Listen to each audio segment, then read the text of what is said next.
Donc, on va s'intéresser aujourd'hui à la correction du numéro 58, page 212, qui fait intervenir le calcul intégral.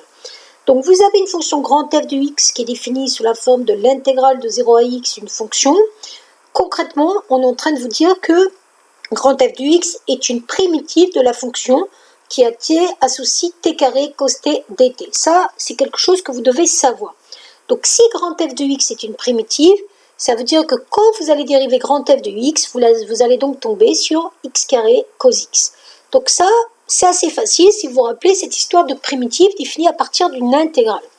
Ensuite, vous demandez de dériver grand G. Donc on va utiliser d'abord pour la dérivée de 2x cos x, la dérivée d'un produit. Donc on va d'abord dériver le produit 2x cos x. Et pareil, là, on va de nouveau dériver un produit. Donc là, on va de nouveau dériver un produit. Et la dérivée de 1 qui est une constante, c'est 0.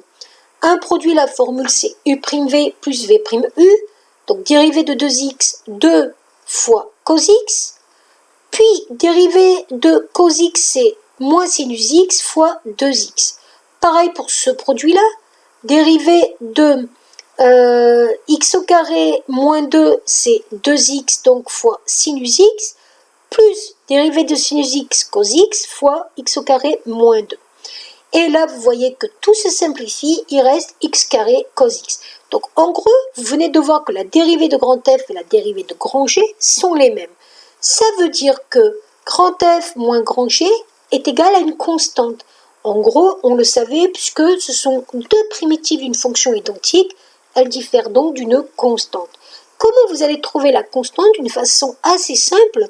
Grand F de x était défini de la façon suivante, une intégrale de 0 à x. Donc, grand f de 0, ça va être l'intégrale de 0 à 0, ça va donc faire 0. Donc, nous, on sait que grand f de 0 égale 0, et on peut calculer grand g de 0. Grand g de 0, ici, va rester 0.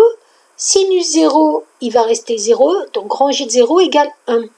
Et à partir de là, vous avez juste à trouver le petit k en faisant grand f de 0 moins grand g de 0. Voilà.